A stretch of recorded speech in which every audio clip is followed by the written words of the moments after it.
ไหนเราจะไม่ยุ่งกับเขาไม่ว่าจะเป็นเรื่องของดินแดนไม่ว่าจะเป็นเรื่องของอธิปไตยไม่ว่าจะเป็นเรื่องของเอกภาพทางการเมืองของเขาไม่ยุ่งไม่แตะนะฮะเป็นเรื่องของเขานะครับแต่สหรัฐอเมริกาหาได้เป็นเช่นนั้นไม่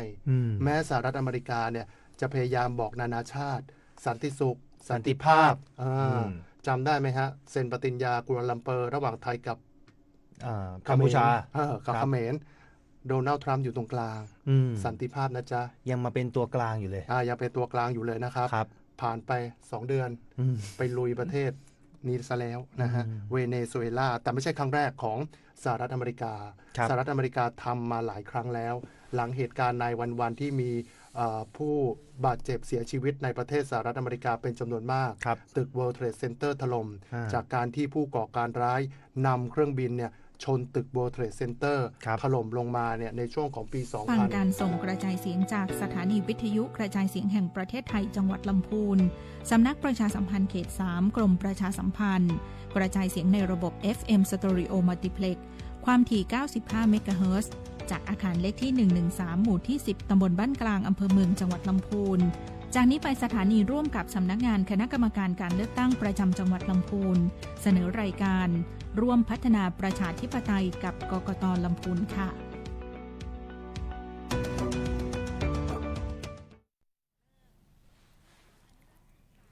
สวัสดีค่ะคุณผู้ชมคุณผู้ฟังคะพบกับรายการร่วมพัฒนาประชาธิปไตยกับกกต.จังหวัดลำพูนค่ะ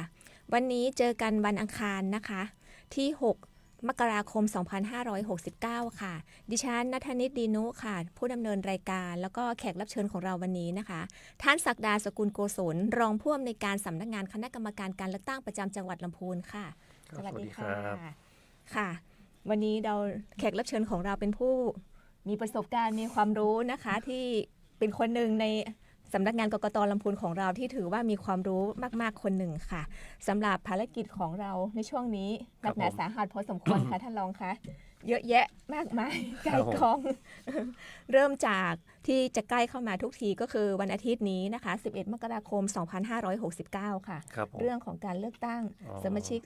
อบต.แล้วก็นายกอบต.ที่เป็นกรณีครบวาระค่ะครับหลังจากวันเด็กเนาะใช่ไหมอาทิตย์นี้วันเด็กด้วยคือคักนะวันเด็กด้วยแล้วก็มีเตรียมเรื่องการเลือกตั้งด้วยค่ะก็คือของลำพูนเราก็มี16แห่งด้วยกันค่ะครับผมค่ะจริงๆคือมีอีกแห่งหนึ่ง17แต่ว่าอีกแห่งนึงคือบ้านเรือนจะยกฐานะค่ะอันนั้นก็เป็นอีกประเด็นหนึ่งส่วนวันที่10ส่วน16แห่งที่จะเลือกตั้งในวันที่11 มกราคมนี้ก็คือมีผู้สมัครทั้งหมดน่ะ400 กว่าท่านของลำพูนเรานะคะไม่น้อยถือว่าได้รับความร่วมมือได้รับความสนใจจากผู้ที่ว่าอยากจะเข้ามาพัฒนาท้องถิ่นของท่านนะคะก็คือนายกน่ะมี33คนแต่ว่ามีแค่14แห่งค่ะแล้วก็สมาชิกน่ะมี390คนค่ะที่เข้ามาอาสาที่จะมาพัฒนาท้องถิ่นของท่านนะคะเข้ามามีส่วนร่วมในการพัฒนาท้องถิ่นเนาะในระดับท้องถิ่นก็ถือว่าปีนี้ก็ถือว่าเยอะถ้าเทียบกับว่าเป็นอบต.เล็กๆเนาะจังหวัดเล็กๆที่ว่ามีอบต.แค่ไม่กี่แห่งค่ะส่วนบัตรนะคะบัตรเลือกตั้งก็ถือประชาสัมพันธ์ไปเลยว่านายกจะเป็นบัตรสีชมพูค่ะท่านรองครับผมค่ะบัตรของนายกจะเป็นสีชมพูส่วนของสมาชิกเนี่ยจะเป็นสีเขียวแต่จะมี2แห่งก็คืออบต.บ้านปวงกับอบต.เหล่ายาวที่จะมีการเลือกตั้งเฉพาะสมาชิกก็คือผู้มาใช้สิทธิ์จะได้แค่บัตรใบเดียวก็คือสีเขียวค่ะจำด้วยนะคะว่าสีชมพูเนี่ยนายกเลือกได้แค่1 คนค่ะสมาชิกจริงๆก็คือ1 คนแต่บางที่ก็อาจจะทำไมบางที่ได้2ล่ะก็คือติดต่างไว้ว่ามีของเหล่ายาวกับบ้านปวงที่จะเลือกเฉพาะสมาชิกเท่านั้นค่ะซึ่งถ้าไม่มีอะไรจริงๆภายในวันที่10 กุมภาพันธ์ก็จะประกาศผลการเลือกตั้งในส่วนของตรงนี้ค่ะติต่างว่าถ้าเกิดอุบัติเหตุอะไรมาจากการเลือกตั้งครั้งนี้ก็จะเลื่อนไปอีก30 วันหลังจากวันที่ครบกำหนดครั้งแรกก็คือไม่เกิน60 วันก็จะประกาศผลก็คือประมาณวันที่12 มีนาไม่เกินนี้แต่โดยปกติท่านกกต.ก็จะมีการพิจารณาก่อนครับอันนี้คือการประกาศผลอย่างเป็นทางการใช่ค่ะในส่วนของอบต.ครับแต่คะแนนอย่างไม่เป็นทางการเราก็จะทราบตั้งแต่วันที่11 มกราเนาะค่ะตอนกลางคืนประมาณ20:00 น.เนาะไม่เกิน20:00 น.เพราะว่าท่านผอ.ของเราท่านผอ.ชลินทิพย์ก็ให้แนวนโยบายว่าตัวชี้วัดหนึ่งก็คือเราจะมีการรายงานผลการเลือกตั้งอย่างไม่เป็นทางการแบบเรียลไทม์ไม่เกิน20:00 น.ครับผม แต่ใดๆทางส่วนกลางก็บอกว่าอยากจะให้ประชาชนทั่วประเทศได้รู้ผลเร็วก็คือมีหนังสือแจ้งมาแล้วค่ะท่านรองว่ารายงานทุกอย่างต้องเสร็จภายใน9 โมงเช้าของวันที่ 12 ครับผม ซึ่งถามว่าเรา ครับ ทำได้ไหมเราต้องทำให้ได้ ครับ คือวันที่ 12เนี่ยเราก็จะรู้ผลอย่างไม่เป็นทางการนะฮะ ค่ะ คือทุกอย่างจะเบ็ดเสร็จที่ 12 แล้วก็กระบวนการต่อไปก็เป็นตามลำดับขั้นตอนต่อไปค่ะ ครับผม ในส่วนของอบตและถามว่าช่วงนี้มีอะไรอีกไหมนอกจากอบตที่จะมีก็คือมีการเลือกตั้งนายกเทศบาลตำบลป่าซาง ครับ ซึ่งเลือกตั้งไปแล้ว อันนี้ ครับ ก็รอท่านกกต ครับ พิ ประกาศรับรองผล รับรอง คบ ผ ผม ลก็คือไม่เกินวันที่ 19 ค่ะ คิดว่าจะมาก่อนเหมือนกัน ครับผม เพราะว่าโดยการประกาศผลปกติเราก็รู้ถึงผู้ที่รอผลค่ะ ก็จิตใจจดจ่อว่าฉันจะได้ไหมฉันจะอะไรไหมก็คือส่วนมากก็คือมาก่อนอยู่แล้วก่อน ครับผม ห่วงเวลา แล้วก็ตามมาติดๆในห่วงนี้ก็คือสมาชิกสภาองค์การบริหารส่วนจังหวัดลำพูนเขต2ค่ะ อ๋อเคสสองครับ ก็คือท่านลาออกจากสมาชิกแล้วก็มาลงสมัครสส อ๋อครับผม ค่ะ ก็เลยจะต้องมีการเลือกตั้งใหม่ ก็คือแทนตำแหน่งที่ว่าง ครับ ก็คือรับสมัครแล้วค่ะตั้งแต่เมื่อวานก็คือช่วงมันอาทิตย์นี้ค่ะ 5-9 มกราจะเป็นการรับสมัคร เมื่อวานก็มีรายงานมาว่ามีผู้สมัครแล้ว1 ท่าน ครับ ค่ะ ก็รวดเร็วเนาะ รวดเร็ว อ๋อ ทุกอย่างแบบ เพราะ มัน ว่า จะทับ เพิ่ง กันอยู่ เพิ่งสมัครสสไปใช่ไหมฮะวันที่ 27 เนาะ ค่ะ ถึง 31 ธันวาคมนะฮะ ใช่ ปลายปี ค่ะ ที่ผ่านมา พอมาเมื่อวาน เปิดมา อ่ะ ปุ๊บ ปุ๊บ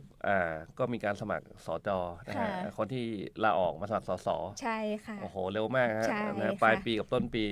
อันนี้ก็เลือกตั้ง 15 กุมภา 15 อันนี้เป็น กุมภา อีกแห่งหนึ่ง ครับผม แล้วก็ที่ตามมายังไม่จบค่ะ ครับผม สมาชิกอบตห้วยยาบเขต ครับผม 3 ที่เพิ่งมีชื่อประกาศในส่วนของการลงสมัครอบต ครับ แต่ของเขต 3 ก็คือ ท่านกกตมีมติให้ถอนชื่อค่ะ อ๋อให้ถอน จาก ชื่ออ ราย อก ผู้ส ค มั รับ คร ผม เราก็เลยจะต้องมีดำเนินการรับสมัครใหม่ ครับผม ก็คือตามกฎหมายก็คือว่าให้ผอกกตจังหวัด มีอำนาจในการประกาศรับสมัครก็คือวันที่ 14 เหมือนกัน ก็คืออาทิตย์หน้า อ๋ออาทิตย์หน้าสมัคร หลังจากที่เลือกตั้งอบตปกติเสร็จ แต่เขต 3 ของ ครับ ห้วยยาบก็จะมีการประกาศให้มีการเลือกตั้งใหม่ รับสมัครใหม่ กระบวนการนับหนึ่งใหม่ค่ะท่าน ค ร รั อบ ง ผม แล้วก็ไปเลือกตั้งอีกทีนึงจะช้ากว่าคนอื่นเขาก็คือ 22 กุมภาค่ะ ครับผม ในส่วนของห้วยยาบ อ๋อเพราะว่า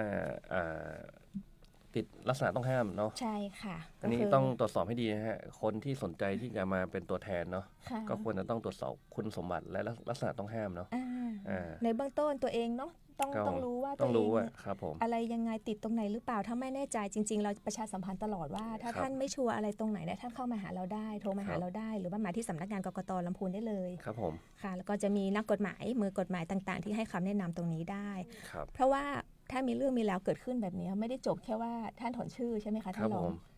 ก็จะมีความผิดนะฮะตามกฎหมายที่รู้อยู่แล้วว่า ค่ะ ไม่มีสิทธิ์สมัคร แต่ก็มาสมัครนะฮะ ค่ะ ตรงนี้ก็จะมีโทษทางอาญาด้วยนะฮะ ค่ะ ก็ทั้งจำทั้งปรับนะฮะ อืม เสียเวลาครับ ค่ะ เราจะมาเป็นตัวแทนเขาเนาะ ค่ะ เราก็ไม่ควรมาเจออะไรแบบนี้ ก็ควรจะตรวจสอบตัวเองก่อน ใช่ นะฮะ ต้องรับ คือ รองตัวเองเนาะว่า คือคนที่จะมาเป็นตัวแทนเนี่ยก็ต้องเป็นคนที่เขาเรียกว่าอะไรต้องใสสะอาดในระดับหนึ่งนะฮะ ค่ะ ก็ต้องไม่มีลักษณะต้องห้ามนะฮะ อ่า ครับผม นี่คือ เป็นการคัดกรองนะฮะขั้นต้นนะฮะ นี่ก็คือในระดับท้องถิ่นเนาะก็ยังมีประเด็นอย่างนี้มาก็แอบห่วงนิดนึง ครับ และในส่วนของระดับชาติค่ะท่านรองไม่พูดไม่ได้ ครับผม ตะกี้คือเราไต่ระดับขึ้นมาจากระดับท้องถิ่นมา ครั ที่ บ สมาชิกอบจตอนนี้ อย่างที่บอกค่ะ มีบางท่านที่ว่าสนใจการเมืองระดับชาติ ก็มีการลาออกจากระดับท้องถิ่น ครับผ ก็ ม มาสมัครที่การเมืองระดับชาติ นั่นก็คือการเลือกตั้งสส ครับ ซึ่งก็มีมาสักพักหนึ่งแล้วค่ะ ครับผม เรื่องนี้ก็คือว่าอย่างลำพูนเราเนี่ยก็คือมี2เขตเหมือนเดิม ครับผม ก็คือแบ่งเขตอำเภอเหมือนเดิมเลยค่ะทุกท่าน ก็คือเขตหนึ่งก็จะมีอำเภอเมืองอำเภอบ้านทิ แล้วก็อำเภอแม่ทา อ๋อครับผม อีก5อำเภอที่เหลือจะอยู่ที่เขต2ค่ะท่านรอง ครับ และทีเนี้ยก็มีประเด็นมาอีกว่าเลือกตั้งสสอ่ะ ครับผ มั ม นมีเลือกตั้งล่วงหน้าด้วยใช่ไหม ครับ อันนี้มีประเด็นนี้ยังไงบ้างคะท่านรอง อ๋อเลือกตั้งล่วงหน้าฮะก็ เผื่อ คือ ว่าจริงๆ คือเลือกตั้งเนี่ยกฎหมายกำหนดคือวันที่ ครับวันที่ กุมภา 8 กุมภาเป็นวัน ค่ะ เดียวกันทั่วประเทศนะ ค่ะ ฮะแต่ก็ตามกฎหมายเขาก็เปิดให้มีการเลือกตั้งล่วงหน้า ค่ะ ได้ในกรณีที่คนที่อยู่นอกเขตเนาะนอกเขตนอกราชอาณาจักรก็จะมีการลงคะแนนล่วงหน้านะฮะก็อย่างผมก็ลงทะเบียนเรียบร้อยแล้วฮะ ค่ะ ลงทะเบียนเลือกตั้งล่วงหน้านอกเขตนะฮะไปใช้สิทธิ์ที่หอประชุมอบจเนาะอบจจังหวัดลำพูนครับผม ซึ่งก็จะมีการลงคะแนนเลือกตั้งก่อนคือวันที่1 กุมภานะฮะก็ตรงนี้ก็คือเป็นกรณีของคนที่ไม่สามารถไปใช้สิทธิ์เลือกตั้งในวันที่8ได้นะฮะแล้วก็มีการลงทะเบียนนอกเขตไปละนะฮะเมื่อลงทะเบียนแล้วก็จะมีสิทธิ์ไปลงคะแนนล่วงหน้าก่อนนะฮะอันนี้คือกรณีนอกเขตนะฮะแล้วก็จะมีกรณีนอกราชอาณาจักรอีกนะฮะคนที่อยู่ต่างประเทศเนาะเขาก็จะมีการลงคะแนนล่วงหน้าเหมือนกันแล้วก็ส่งบัตรกลับมาในประเทศไทยแล้วก็จะส่งไปตามเขตต่างๆแล้วก็มานับคะแนนพร้อมกันนะฮะในวันที่8ครับผมอย่างนอกราชนี่ก็คือบัตรของเขามาเขาก็จะกระจายไปตามที่เขามีชื่ออยู่ก็ถือว่าเยอะเหมือนกันเนาะท่านรองพูดถึงว่าเขาก็กระจายกันอยู่แต่ละที่ไปเนาะครับผมค่ะในส่วนของลำพูนเรานะคะในส่วนของเลือกตั้งล่วงหน้าเนี่ยอย่างที่ท่านรองบอกจะมีทั้งในเขตและนอกเขตในเขตก็คือมีชื่ออยู่ณตรงนั้นแต่ว่าไม่สามารถไปใช้สิทธิ์ในวันที่8ได้คุณก็ไปลงทะเบียนแต่ตอนนี้คือหมดเขตของการลงทะเบียนไปแล้วเมื่อวานเนาะเมื่อวานครับจ้ะแต่ทีนี้มันก็จะมีว่าในเขตเนี่ยคนที่ไม่ได้ไปวันที่8สามารถคนที่ลงทะเบียนล่วงหน้าเนี่ยก็คือไปเลือกตั้งในวันที่1แต่ของเขต1เนี่ยจะอยู่ที่หอประชุมที่ว่าการอำเภอเมืองนี่คือที่เลือกตั้งของท่านส่วนเขต2ก็คือที่หอประชุมโรงเรียนธีรการบ้านห้องค่ะอันนี้คือกรณีในเขตแล้วก็จะมีนอกเขตก็คือคนที่อยู่ที่อื่นแล้วมาขอมาใช้สิทธิ์ที่ลำพูนใช่ก็คืออันดับแรกเลยคืออยู่เขต1เนี่ยจะอยู่ที่หอประชุมอบจ.ลำพูนค่ะที่เดิมเขต2ก็ที่หอประชุมโรงเรียนธีรการบ้านห้องครับผมฉะนั้นถ้าไม่สับสนเขต2คือจะอยู่ที่ธีรการบ้านห้องทั้ง2อย่างเลย2ประเภทเลยค่ะส่วนของลำพูนเราอีกอย่างนึงคือจำนวนผู้สมัครสสครับค่ะปีนี้ทั้งเขต1และเขต2ไม่น้อยหน้าค่ะท่านรองครับผมวันรับสมัครวันแรกพวกเราก็มีโอกาสครับผมได้ไปช่วยปฏิบัติงานในส่วนของท่านกกต.เขตผอ.เขตทั้งเขต1เขต2ที่มารับสมัครที่หอประชุมอบจ.ลำพูนเราคึกคักค่ะท่านรองครับผมแต่เช้าเลยผู้สมัครมาก่อนเราอีกครับผมก็ไม่คิดว่าท่านผอ.เนาะก็ท่านก็ให้นโยบายว่าเราต้องดำเนินการเตรียมการนะป้าผู้สมัครเขาจะมาเช้ามากหนูก็ไม่คิดว่าจะมาเช้าขนาดนั้น6 โมงท่านมาแล้วพร้อมแล้วครับผมก็คือผู้สมัครทุกท่านนะคะที่มาก็คือทั้งเขต1เขต2เนี่ยมีจำนวนแบบไม่น้อยหน้ากันเลย10 ท่านด้วยกันค่ะเขต1ก็10 ท่านเขต2ก็10 ท่านแล้วก็ลุ้นอยู่ว่าจะมีเยอะกว่านี้ไหมแต่พอดีจบที่ตัวเลขสวยค่ะเท่ากันเลยก็ดูจังหวัดใกล้เคียงนะฮะก็จะมีเขตละประมาณ10 คนโดยประมาณครับต่อเขตของลำพูนเรามี13 พรรคมั้งคะท่านรองถ้าจำไม่ผิดครับผมใช่ฮะเราก็ลุ้นอยู่ว่าจะส่งทุกพรรคไหมนะครับผมแต่ก็ยังมีอีกบางพรรคที่ท่านยังแบบอาจจะยังไม่พร้อมเนาะด้วยการหาบุคลากรที่เหมาะสมอย่างเงี้ยค่ะก็อย่างที่บอกไปค่ะคึกคักพอสมควรของลำพูนเป็นจังหวัดเล็กๆแต่ก็ได้รับความสนใจทั้งสื่อมวลชนทั้งภาคีเครือข่ายต่างๆมาทำข่าวแล้วก็มาให้กำลังใจเยอะแยะเลยค่ะก็ผ่านพ้นไปได้ด้วยดีในช่วงของการรับสมัครก็กราบขอบพระคุณทั้งท่านกกต.เขตทั้ง2เขตท่านผอ.เขตทั้ง2เขตแล้วก็เจ้าหน้าที่ที่มาช่วยปฏิบัติงานรวมทั้งเจ้าของสถานที่ด้วยครับผมได้รับความอนุเคราะห์จากท่านนายกอบจ.จังหวัดลำพูนครับผมอนุเคราะห์สถานที่แล้วก็ยังขอความอนุเคราะห์ต่อในการใช้เป็นสถานที่ในการไปลงคะแนนเสียงล่วงหน้าอีกนะคะในส่วนของสสช่วงนี้ก็จะมีการประชาสัมพันธ์จากทั้งเว็บไซต์ทั้ง Facebook ทั้งกกต.ส่วนกลางเองทั้งกกต.ลำพูนออกมาเป็นระยะค่ะท่านรองก็ฝากท่านผู้ชมท่านผู้ฟังนะคะถ้าอยากจะทราบข่าวสารอะไรก็รบกวนเข้าไปติดตาม Facebook ของเราก็จะเรียลไทม์เหมือนกันค่ะข่าวสารแบบสรุปหรือว่าถ้าท่านร้อนใจยังไงก็เรียนเชิญที่กกต.ของเราเลยช่วงนี้เราเปิดตลอดเกือบ24 ชั่วโมงก็ได้เปิดทุกวันฮะทุกวันครับวันหยุดก็มีคนมาทำงานอยู่ใช่ค่ะเรารองรับตรงนี้อยู่นะคะท่านสามารถเข้ามาเลยหรือว่าถ้าไม่ทันใจยังไงจริงๆสายด่วน1444เป็นสายด่วนจากส่วนกลางครับแต่ถ้าในพื้นที่ถ้าท่านมาที่กกต.ลำพูนก็อาจจะได้ข้อมูลที่มันชัดเจนกว่าเนาะถ้าในพื้นที่แต่ในภาพรวม1444ได้หรือว่าเว็บไซต์สะดวกครับค่ะอย่างที่บอกก็ควบคู่ไปด้วยกันเลือกตั้งสสตามไปอีกด้วยกันลงประชามติครับผมประชามติคืออะไรคะท่านรองประชามตินี้คือการรับฟังความคิดเห็นของประชาชนเนาะในเรื่องที่สำคัญนะฮะซึ่งก็เป็นอำนาจของคณะรัฐมนตรีเนาะที่จะ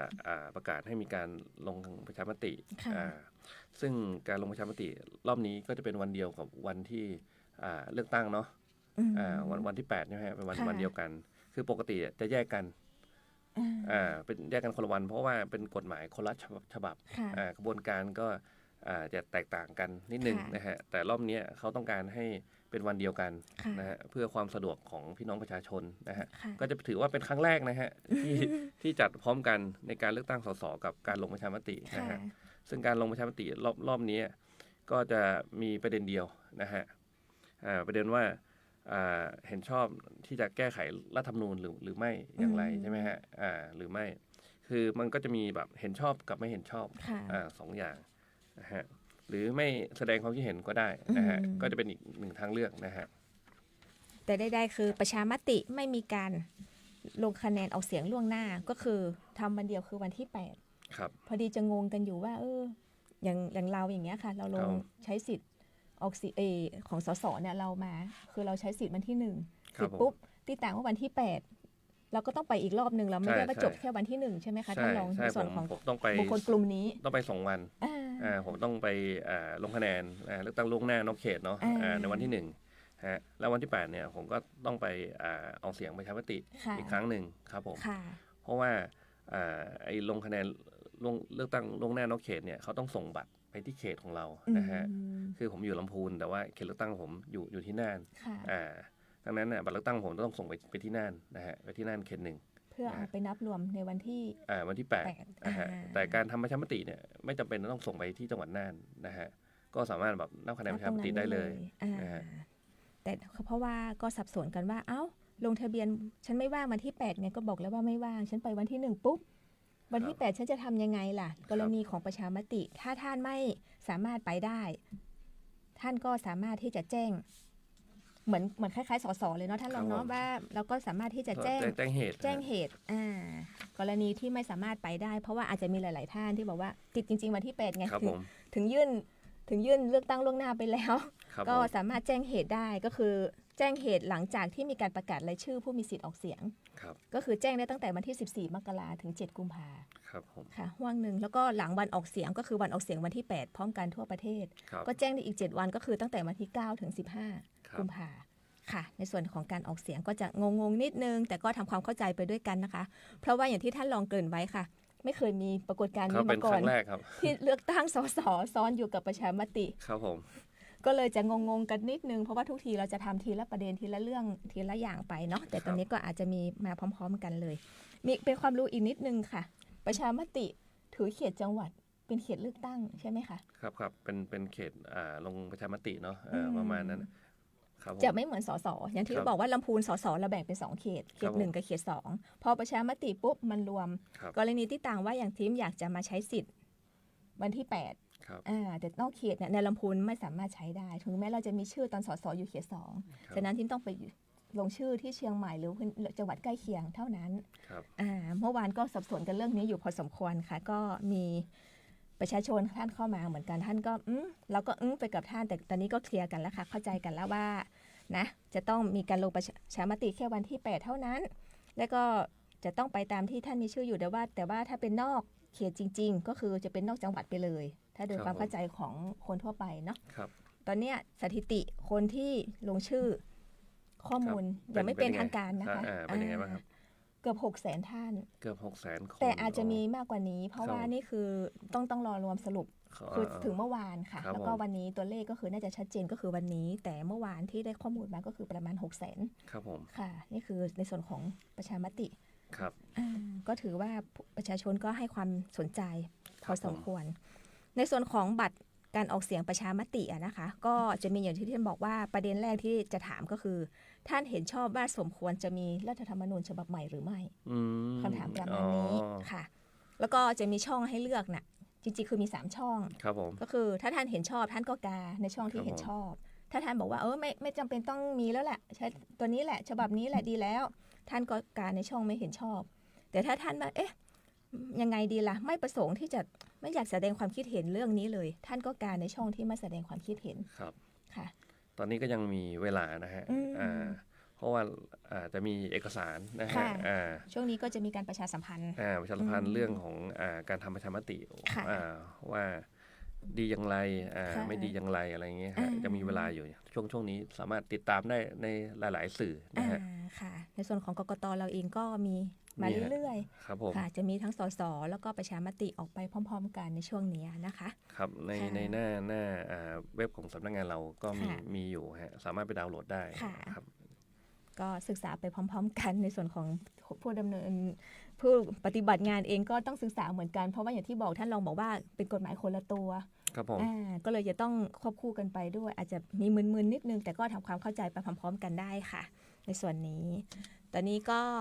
พักเบรกนะคะ ฟังสิ่งที่น่าสนใจจากทางสถานีสักครู่ค่ะแล้วกลับมาพบกันในช่วงที่ 2 ค่ะ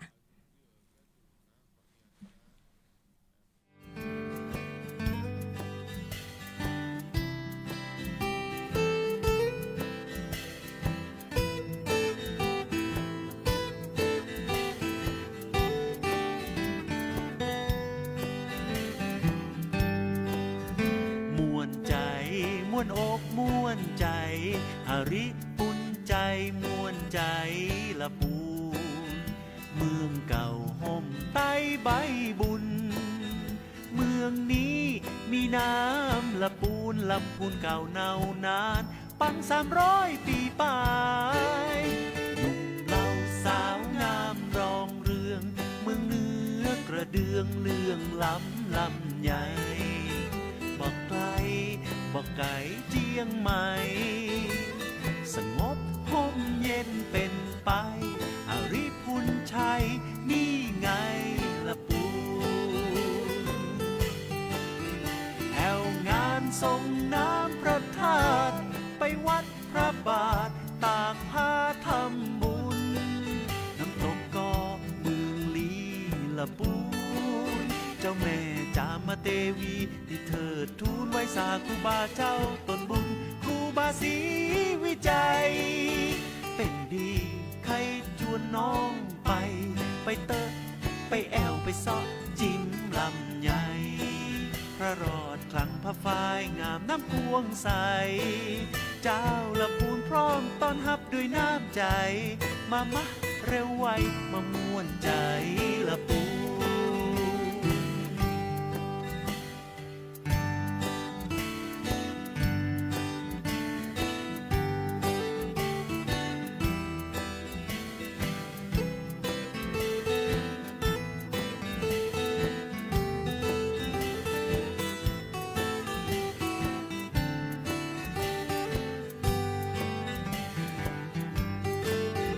แอวงานส่งน้ำพระธาตุไปวัดพระบาทตากผ้าทำบุญ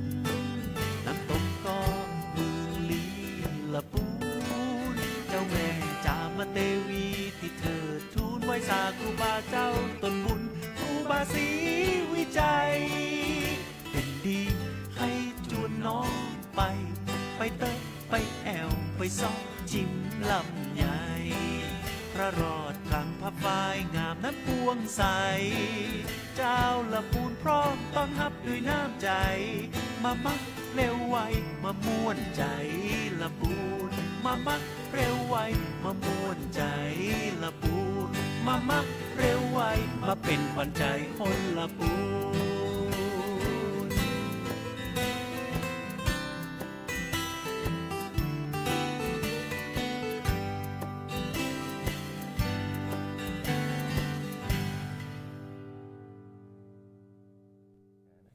นั่นเนี่ยอู้เรื่องนี้ก็ได้เนี่ยการมีกระบวนการการมีส่วนร่วม ค่ะ กลับมาพบกันในช่วงที่ 2 นะคะตะกี้ติดตรงที่ว่าประชามติก็คือจะมีอยู่ 3 ช่องด้วยกันให้ท่านได้เลือก ถ้าท่านเห็นชอบก็คือการในช่องเห็นชอบ ครั ค่ะ บผม ถ้าไม่ประสงค์ลงคะแนนไม่ประสงค์แสดงความคิดเห็น ถ้าไม่เห็นชอบก็ ไม่ การช่องไม่เห็นชอบครับผม ถ้าไม่อยากแสดงความคิดเห็นก็การในช่องไม่แสดงความคิดเห็น ครับผม ซึ่งอันนี้ก็คือครั้งที่ 1 ของการลงประชามติ ครับผม ถ้ากรณีที่ว่ามีผู้เห็นชอบ เท่าไหร่คะถึงจะมีการทำประชามติในครั้งต่อไป น่าจะเกิน 50%ใช่ไหมคะ ครับผม 50%ที่จะถึงจะมีการทำประชามติในหัวข้อต่อไปนะคะ รอบแรกก็คือจริงๆก็คือว่าเท่าที่ฟังมาก็คือจะมีอยู่3รอบ รอบแรกก็คือบอกว่าท่านเห็นชอบหรือไม่ที่จะมีการแก้ไขรัฐธรรมนูญฉบับนี้ ครับผม หรือว่าจะให้มีรัฐธรรมนูญฉบับใหม่ประมาณนี้นะคะก็คือถ้าท่านเห็นชอบถ้าประชาชนผู้มาออกเสียงบอกว่าเห็นชอบมากกว่า 50%ก็จะมีประเด็นต่อไปที่จะถามมาก็คือจะต้องมีการมาลงประชามติอีกรอบหนึ่งเป็นรอบที่2ถัดไปใช่ไหมคะท่านรองในส่วนนี้แล้วก็ต้องมีมากกว่าคนที่ไม่แสดงความคิดเห็นด้วยก็คือนี่เป็นเงื่อนไข ครับ ค่ะก็ประชาสัมพันธ์กันนิดนึงนะคะในส่วนของการออกเสียงประชามติก็คือออกเสียงพร้อมกันทั่วประเทศในวันที่8กุมภาพันธ์2569ก็คือเขต1ของเราถ้าเป็นอันนี้ก็คือตามที่ท่านมีชื่ออยู่เหมือนสสเลยแต่ถ้าเป็นนอกเขตก็คือของเราลำพูนก็คือเขต1ก็คือจะอยู่ที่หอประชุมอบจ.ลำพูนเขต2ก็คือที่หอประชุมโรงเรียนธีรการบ้านโฮ่งในส่วนของการออกเสียงประชามตินอกเขตออกเสียงส่วนของการแจ้งเหตุประชามติก็คืออย่างที่บอกค่ะถ้าท่านไม่สามารถไปได้ในวันที่8ก็คือแจ้งได้ตั้งแต่วันที่14มกราจนถึง7กุมภาก็คือก่อนหน้าวันเลือกตั้งแล้วก็หลังวันเลือกตั้งก็คือตั้งแต่วันที่9ถึง15กุมภา69ครับค่ะไม่สับสนนะคะเพราะว่าจะมีห่วงเวลาที่ทับซ้อนกันอยู่กับของการเลือกตั้งสสอย่างสสเนี่ยเราเข้าใจกันง่ายๆก็คือก่อนหน้าวันเลือกตั้ง7วันหลังวันเลือกตั้ง7วันแต่ประชามติเนี่ยจะติ๊กต่างออกมานิดนึงว่าหลังวันประกาศรายชื่อก็คือหน้าวันที่13มกราเนี่ยจะมีการประกาศรายชื่อผู้มีสิทธิ์ออกเสียงค่ะนี่ก็คือจะมีความต่างกันนิดนึงค่ะในส่วนของประชามติแล้วก็อย่างที่บอกค่ะช่วงนี้มีทั้งการเลือกตั้งท้องถิ่นการเลือกตั้งระดับชาติทั้งการเลือกตั้งสสถ้ามีการออกเสียงประชามติแค่พนักงานกกต.ของเรา 2,000 กว่าคนทั่วประเทศไม่สามารถทำงานใหญ่ระดับชาตินี้ได้ค่ะท่านรองเลยต้องอาศัยความอนุเคราะห์จากภาคีเครือข่ายค่ะอย่างส่วนของสสเนี่ยเราก็ได้รับความอนุเคราะห์จากท่านผู้ใหญ่ของทางจังหวัดหลายๆภาคส่วนด้วยการมาเป็นท่านมาเป็นกกต.เขตให้เรามาเป็นผอ.เขตแล้วก็คณะทำงานให้เราแล้วก็มีอนุอำเภอด้วยที่ได้รับความอนุเคราะห์จากท่านในอำเภอต่างๆ8อำเภอของเราที่ให้ความร่วมมือให้ความอนุเคราะห์มาช่วยเราทำงานแล้วก็ภาคีเครือข่ายที่อยู่กันมายาวนานอย่างเช่นสสปชต.ลูกเสืออาสาท่านก็ไม่เคยห่างจากเราเลยค่ะพอมีภารกิจอะไรแบบนี้ท่านเข้ายื่นมือเข้ามาช่วยเราเมื่อวานก็มีการอบรมในส่วนของสสเครือภาคีเครือข่ายในส่วนของกลุ่มสสปชต.แล้วก็ลูกเสืออาสา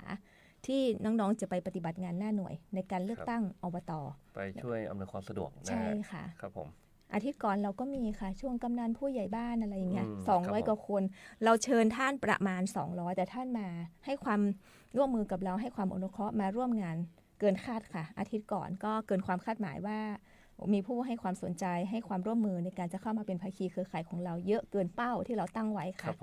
ก็คาดการว่าเลือกตั้งอบต.เป็นระดับท้องถิ่นที่เล็กที่สุดก็คือระดับหมู่บ้านก็ยังได้รับความสนใจขนาดนี้ได้รับความร่วมมือขนาดนี้ก็คาดการว่าอย่างที่บอกค่ะท่านผอ.ชลิทิพย์ของเราก็มีดำริมาบอกว่า1ลำพูนเป็นแชมป์มา15 สมัยครับผมในหลายๆเรื่องส่วนมากก็คือเรื่องของการเลือกตั้งทั้งระดับชาติแล้วก็ระดับท้องถิ่นด้วยฉะนั้นสมัยที่16ครับควรจะยังอยู่ในมือเรา เราจะไม่ใช้คำว่าต้องเนาะดูเหมือนจะนี้มันจะควรจะอยู่ในมือเราเหมือนเดิมเพราะว่าเราสามารถรักษาแชมป์มาได้เขาบอกว่าการเป็นแชมป์มันยากแล้วแต่การรักษาแชมป์ยากยิ่งกว่าแต่15 สมัย16 สมัยที่เรารักษาแชมป์มาเราก็ทำได้ฉะนั้นอีกสักสมัยก็น่าจะไม่ไกลเกินเอื้อมครับผมดูจากภาคีเครือข่ายของเราให้ความร่วมมือให้ความสนับสนุนให้การอนุเคราะห์เราทุกด้านน้องๆเด็กๆให้ความสนใจที่จะเข้ามามีบทบาทในส่วนของการมีส่วนร่วมทางการเมืองน้องๆบางคนยังไม่มีสิทธิ์นะคะน้องมองภาพไม่ออกว่าการไปกาเนี่ยมันเป็นยังไงแต่น้องบอกว่าไม่เป็นไรครับผมไม่สามารถเข้าไปในคูหาในที่เลือกตั้งได้แต่ผมสามารถช่วยงานอื่นได้นี่คือเป็นการปลุกฝังเด็กๆในเรื่องของการมีส่วนร่วมทางการเมืองมากขึ้นค่ะก็ได้รับความอนุเคราะห์จากเมื่อวานนะคะทั้งคุณครูทั้ง3โรงเรียนธีรการบ้านโฮ่งวชิระป่าซางแล้วก็โรงเรียนจักคำค่ะแล้วก็สสปชต.ของเราจาก8อำเภอท่านก็มาร่วมเมื่อวานก็คือรับภารกิจกลับไปอย่างเยอะเลยครับถือว่าเป็นเครือข่ายที่เข้มแข็งของเรานะฮะที่ช่วยให้การเลือกตั้งที่ผ่านมาทุกครั้งเนี่ยเป็นไปโดยสุจริตเที่ยงธรรมนะฮะแล้วก็เป็นกระบวนการมีส่วนร่วมของประชาชนนะฮะมีส่วนร่วมในการเลือกตั้งครับผมก็อย่างที่บอกเนาะมีทั้งระดับเด็กระดับผู้ใหญ่ที่เข้ามาแล้วก็มองว่าเนี่ยค่ะหน่อเนื้อเชื้อไขประชาธิปไตยของเราที่จะเบ่งบานในอนาคตก็คิดว่ามีความคาดหวังว่า11 มกราคมเราจะเอาทีละสเต็ปว่าเลือกตั้งอบต.ครับผม 80%ขึ้นไป ครับ ผู้มาใช้สิทธิ์2บัตรเสียน้อยกว่า3%ครับผม เท่าที่ผ่านมาก็คือเราได้ประมาณ 84-86% ค่ะในส่วนของผู้มาใช้สิทธิ์แต่ครั้งนี้คาดการณ์ว่าจะเยอะกว่านั้นเพราะว่ามีคนให้ความสนใจเยอะขึ้นแล้วก็มีน้องๆรุ่นใหม่เนาะที่เป็น New Voter ก็มากขึ้นก็คิดว่าจะได้รับความสนใจจากน้องๆกลุ่มนี้มากขึ้นค่ะแล้วก็เท่าที่ผ่านมายังมีการเลือกตั้งแทนตำแหน่งที่ว่างเนี้ยบัตรเสียเราจะน้อยมาก ครับผม จากสถิติที่ผ่านมาก็คิดว่ารอบนี้ที่เราเคยใช้แคมเปญก็คือเราจะทำบัตรตัวอย่าง ครับ เอาไปให้ผู้เฒ่าผู้แก่เลยอะไรอย่างเงี้ยค่ะหัดกาว่าทำยังไงที่เรียกว่าบัตรดีอย่างเงี้ยค่ะ ครับ กายังไงที่มันเป็นการที่ถูกต้องที่ไม่ถือเป็นบัตรเสียอย่างเงี้ยค่ะท่านรอง ครับผม ที่ผ่านมาก็ถือว่าประสบความสำเร็จในส่วนแคมเปญนี้ ครับดีครับดี ค่ะก็อย่างที่บอกว่าอบตก็คือ 1. มีผู้มาใช้สิทธิ์เกินกว่า80%บัตรเสียน้อยกว่า3%ครับ แล้วก็รายงานผลเนี่ยเราจะรายงานเรียลไทม์ไม่เกิน2 ทุ่ม ครับผม ทุกอย่างทำได้ใช่ไหมคะ ทำได้ครับทำ ต้องได้ ต้องได้ครับ ในเมื่อรักษาแชมป์มาแล้ว16แชมป์16 สมัยเราก็ต้องทำต่อไปในส่วนของท้องถิ่น แล้วก็ที่ตามไปก็คือเรื่องของเลือกตั้งสสก็จะเป็นแคมเปญที่ออกมาเรื่อยๆก็น่าจะไม่ต่างกันเท่าไหร่ในส่วน ครับผ นี้ ม แต่ก็คืออย่างที่บอกสสเป็นการเลือกตั้งระดับชาติ ความร่วมมือของเราภาคีเครือข่ายของเราก็จะกว้างขึ้น ครับ ขยายไปทั่วจังหวัดเลย ครับ ค่ะ บางท่านก็อาจจะมองว่า งานไม่ใช่งานชั้นทำไมกกตโยนมาจังเลย เราอย่าเรียกว่าโยนเพราะว่าเราเรียกว่าขอความอนุเคราะห์ร่วมมือกันอย่างที่บอกค่ะเป็นงานระดับชาติค่ะท่านรอง ก็หน่วยเลือกตั้งของสสฮะมีประมาณ100,000กว่าด้วยซ้ำไปนะ ทั่วประเทศใช่ไหม ทั่วประเทศนะครับ ค่ะ โดยประมาณ100,000 หน่วยแล้วคนที่เข้าสู่กระบวนการนะฮะเป็นกรรมการเป็นผู้ที่เข้ามาร่วมทำงานด้วยกันในวันดังกล่าวมีเป็นล้านคนนะฮะ ค่ะ คิดดูว่าคนมหาศาลเนี่ย แล้วมาทำงานเดียวกันทั่วประเทศนะฮะ อ่า ครับผม หน่วยหนึ่งอย่างที่บอกค่ะ ตอนนี้ก็จะมีทั้งเลือกตั้งสสแล้วก็ประชามติจะอยู่ในหน่วยเดียวกัน ครับผม ฉะนั้นเจ้าหน้าที่ที่เราเรียกว่ากปนก็จะมีเพิ่มมากขึ้นจากเดิมพอมีเพิ่มมากขึ้นปุ๊บอย่างที่บอกอะค่ะ ถ้า100,000 หน่วยใช้อยู่ประมาณ10 กว่าคน ครับ ต่อหน่วย ครับผม คูณเข้าไปคือเราจะต้องขอความร่วมมือจากคนล้านกว่าคน ครับผม ในการมาทำงานในวันเดียวกันให้เสร็จวันเดียวด้วยนะคะท่านลองพูดถึงว่า อัน ภาร นี้คื กิจ อเฉพาะหน่วยนะฮะ เฉพาะหน่วย ครับผม ยังไม่รวมถึงภารกิจอื่นๆ ฮะ ไม่ได้เกี่ยวในส่วนของกระบวนการเลือกตั้ง แต่ว่าเป็นเหมือนงานอำนวยการงานข้างหลังอย่างเงี้ยค่ะก็มีอีกเยอะเลย ที่เราต้องขอความอนุเคราะห์จากทุกท่านเลยก็ว่าได้ ไม่ได้ว่าแค่ใครทั้งนั้นแม้แต่ผู้มีสิทธิ์ประชาชนคนทั่วไป เราก็ต้องขอความอนุเคราะห์จากท่านความร่วมมือจากท่านในการออกไปใช้สิทธิ์ ครับผม ฉะนั้นไม่เว้นแม้แต่คนเดียวเลยนะคะ คือทุกคนเข้ามามีส่วนร่วมหมด ทีนี้อย่างที่บอกค่ะว่าวันนั้นน่ะจะมีในส่วนของเลือกตั้งสสน่ะจะมีทั้งเลือกตั้งสสแล้วก็ลงประชามติในวันเดียวกัน แล้วก็ในหน่วยเดียวกันด้วย อ๋อครับผม ไม่เคยมีปรากฏการณ์นี้ ในวันนั้นท่านจะได้รับบัตรอยู่3 ใบ ครับผม อย่างเมื่อก่อนจะได้แค่2 ใบก็คือ ครับผม แค่สสแบบแบ่งเขตกับบัญชีรายชื่อ ครับ แต่ปีนี้เพิ่มเข้ามาอีกก็คือประชามติ ครับ ฉะนั้นทุกท่านที่ไปใช้สิทธิ์จะได้บัตรไป3 ใบนะคะ ทุกท่านเข้าให้ถูกเข้ากาให้ถูกด้วย เพราะว่าแต่ละประเด็นก็คือไม่เหมือนกัน ครับ แบบแบ่งเขตก็คือเลือกสสในเขตที่นั้นที่ลงสมัคร ก็คืออยู่หน้าหน่วยก็จะมีบัญชีเนาะผู้สมัครอยู่นะคะ ก็ไปศึกษานิดนึง แบบบัญชีรายชื่อก็คือพรรค คือบัตรเนี่ยก็จะแตกต่างกันชัดเจนนะฮะ ค่ะ บัตรเลือกแบบเขตเนี่ยก็จะเป็นรายชื่อของ ค่ะ บุคคลเนาะ ค่ะ ส่วนแบบบัญชีรายชื่อก็จะเป็นการเลือกพรรค ค่ะ นะฮะก็จะมีโลโก้พรรคชื่อพรรค ค่ะ นี่ก็จะแตกต่างกัน ค่ะ ครับผม แล้วก็มีอีกใบหนึ่งก็คือบัตรประชามติ แบบประชามติครับผม ดูแบบไม่ต้องรีบนะคะ เพราะว่า ครับ ในหน่วยหนึ่งก็ประมาณที่ต่างว่าประมาณไม่เกิน500 คน800 คนประมาณนี้เพราะเราไม่อยากจะให้เกินนี้แล้วเพราะว่างานคือถ้าเป็นเลือกตั้งใหญ่อย่างเงี้ยแล้วก็มีตั้งหลายประเด็นอย่างเงี้ยก็คือเราจะทำหน่วยให้มีผู้มาใช้สิทธิ์แต่ละที่เนี่ยน้อยลง เพราะว่าเพื่อให้ง่ายต่อการปฏิบัติงานด้วยฉะนั้นผู้ที่ไปใช้สิทธิ์ก็ใช้เวลากับตรงนั้นนิดนึงคือไม่ต้องรีบค่ะ เพราะว่าถ้าเป็นบัตรเสียมาแล้วเราเสียดายเนาะท่านอุตส่าห์เดินทางมาเพื่อมาใช้สิทธิ์ตรงนี้แล้วถ้ามันเป็นบัตรเสียน่ะคือแบบรู้สึกถึงแบบโอ้ความตั้งใจของท่านน่ะฉะนั้นศึกษานิดนึงค่ะ อย่างที่บอกช่วงนี้ก็จะมีการประชาสัมพันธ์อะไรออกไปต่างๆ ถ้าท่านสนใจนะคะก็เข้าไปดูใน Facebook ของเราในแฟนเพจของเราหรือว่าของกกตส่วนกลางก็ได้ ครับผม ก็จะมีการประชาสัมพันธ์เรื่องพวกนี้ออกไปเรื่อยๆ ในส่วนของความคืบหน้าในส่วนของสีบัตรอะไรอย่างเงี้ยค่ะก็ทางกกตของเราก็จะมีอย่างน้อยก็ทุกวันอังคารค่ะกลับมาฟังกันก็คือจะมีการรายงานความคืบหน้าในประเด็นต่างๆเรื่อยๆค่ะท่านรอง ครับผม ค่ะสำหรับแฟนคลับของเรานะคะที่สนใจหรือว่าถ้าใจร้อนค่ะกกต.ลำพูนของเราอย่างที่บอกเปิดทุกวันเปิดทำการทุกวันท่านสามารถเข้ามาพบปะกับพวกเราได้เลยนะคะก็จะเยอะนิดนึงโดยเนื้อหาก็คือว่าช่วงนี้เยอะมากแต่เราทุกคนก็ทำด้วยความเต็มใจแล้วก็ต้องทำให้ได้ด้วยค่ะอย่างที่บอกนะคะวันที่11 มกราคม 69เป็นการเลือกตั้งอบต.ทั่วประเทศในกรณีแทนตำแหน่งที่ว่างลำพูนของเรามี16แห่งค่ะแล้วก็จะรายงานผลเรียลไทม์ไม่เกิน2 ทุ่มท่านสามารถเข้ามาติดตามในแฟนเพจหรือว่า Facebook ของเราได้แล้วก็ช่วงนี้ก็มีการเลือกตั้งแทนตำแหน่งที่ว่างแล้วก็จะมีการอัปเดตอยู่สม่ำเสมอนะคะว่ามีที่ไหนยังไงบ้างแล้วก็ส่วนเลือกตั้งสสตอนนี้ก็คืออย่างที่บอกไปค่ะเลือกตั้งล่วงหน้าสสนะคะเลือกตั้งล่วงหน้าวันที่1 กุมภาพันธ์ 69ในเขตที่1จะอยู่ที่หอประชุมที่ว่าการอำเภอเมืองลำพูนเขต2เนี่ยไปใช้สิทธิ์ได้ที่หอประชุมโรงเรียนธีรการบ้านห้งในส่วนของเลือกตั้งล่วงหน้าส่วนนอกเขตนั้น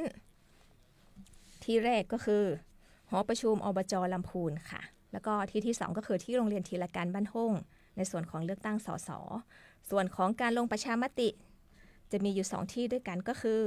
นอกเขตก็คือจะอยู่ที่หอประชุมอบจ.ลำพูนแล้วก็ของเขต1นะคะของเขต2ก็จะอยู่ที่หอประชุมโรงเรียนธีรการบ้านห้งจะต่างกันที่เขต1นิดนึงค่ะในส่วนนี้ก็ประชาสัมพันธ์นะคะทุกท่านว่าไปใช้สิทธิ์กันเยอะๆเพราะว่าไม่เฉพาะว่าแค่ว่าลำพูนต้องมีผู้มาใช้สิทธิ์เยอะด้วยก็คืออยากจะให้ทุกคนเนาะเข้ามามีส่วนร่วมเข้ามาตื่นตัวกับกระบวนการก็ยังจำได้นะฮะการเลือกตั้งสสในรอบที่ผ่านมานะฮะครึ่งวันแรกนี้ก็ถือว่าคึกคักมากครับผู้มีสิทธิ์เนี่ยไปลงคะแนนกันเยอะมากตั้งแต่เปิดหน่วยเนาะตั้งแต่8 โมงเช้าเนี่ยฮะซึ่งเป็นอะไรที่แบบแบบครึ่งวันนี้คนก็เกิน 50% ฮะค่ะถ้าเกิน50เราเริ่มยิ้มได้แล้วว่าท่านให้ความสนใจเยอะแต่อย่างที่บอกค่ะปีนี้ของออกลงคะแนนใช้สิทธิ์นอกเขตเนี่ยก็คือของลำพูนเราเนี่ยน่าจะ 5,000 กว่าคน 6,000 คนครั้งก่อนเนี่ย 13,000 ก็อาจจะติดขัดในเรื่องของการจราจรอะไรอย่างเงี้ยค่ะก็คือเป็นสถานที่เดิมก็คือที่อบจ.ที่หอประชุมอบจ.ลำพูนนะคะก็อาจจะท่านที่เคยเจอประสบการณ์นั้นก็อาจจะไม่อยากไปใช้สิทธิ์แล้วอะเพราะว่าครั้งหนึ่งเคยเจอแบบนั้นอะก็คือคน 13,000 กว่าคนนะคะท่านรองแล้วมาอยู่ตรงจุดนั้นเนาะจุดเดียวกันค่ะแต่ปีนี้เราก็มองว่าครั้งเนี้ยคือคนที่ขอใช้สิทธิ์นอกเขตเนี่ยไม่เยอะก็คือครึ่งต่อครึ่งค่ะเหลือประมาณ 5,000-6,000 คนไม่เกินนี้ก็คิดว่าการจราจรหรือว่าปัญหาติดขัดที่ท่านเคยประสบพบเจอเราจะแก้ปัญหาได้ก่อนที่จะก็คือจะต้องมีการซักซ้อมกันอยู่แล้วค่ะเพราะว่าโดยของเราก็คือไม่ค่อยจะปล่อยเรื่องปัญหาพวกนี้ออกไปก็รณรงค์นะคะท่านถ้าท่านบอกว่าไม่สะดวกมาช่วงเช้ากลัวรถติดช่วงบ่ายยังได้ค่ะเพราะว่าเริ่มตั้งแต่8 โมงเช้าจนถึง5 โมงเย็นเลยค่ะท่านรองมาบ่ายๆก็ได้นะไม่เป็นไรเพราะเราอยู่สแตนบายอยู่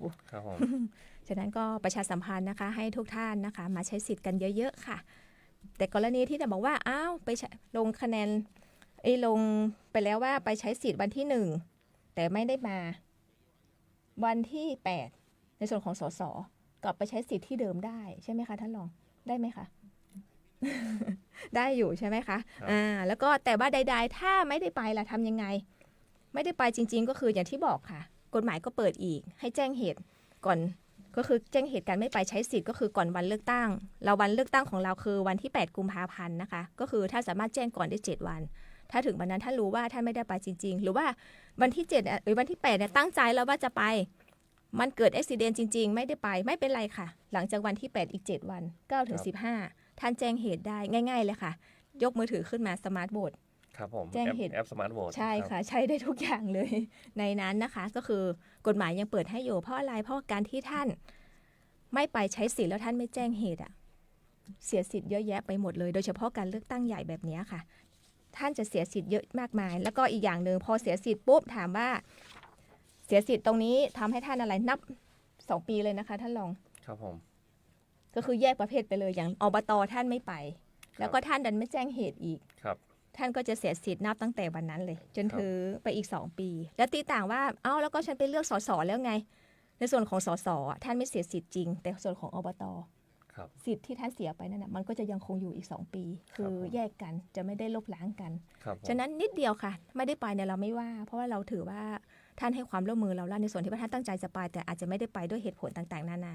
อย่างเดียวเลยค่ะแจ้งเหตุนิดนึงเข้าไป กดนิดเดียวค่ะแป๊บเดียวไม่กี่นาทีไม่เกิน5นาทีสิทธิ์ท่านจะไม่เสียค่ะแล้วก็ทุกอย่างก็จะยังเหมือนเดิมในส่วนของนี้ส่วนของประชามติอย่างที่บอกค่ะการแจ้งเหตุก็ทำได้เหมือนกันกฎหมายก็เปิดตั้งใจไปแหละวันที่8ไปไม่ได้ไงทำยังไงล่ะหลังจากนั้นก็วันที่9ถึง15เช่นกันท่านก็สามารถที่จะแจ้งเหตุไม่ไปใช้สิทธิ์ในการออกเสียงได้หรือว่าก่อนวันออกเสียงก็คือตั้งแต่วันที่14มกราถึง7กุมภาท่านก็แจ้งได้ก็คล้ายๆกันค่ะอันนี้ก็คือให้สิทธิ์ตรงนี้อยู่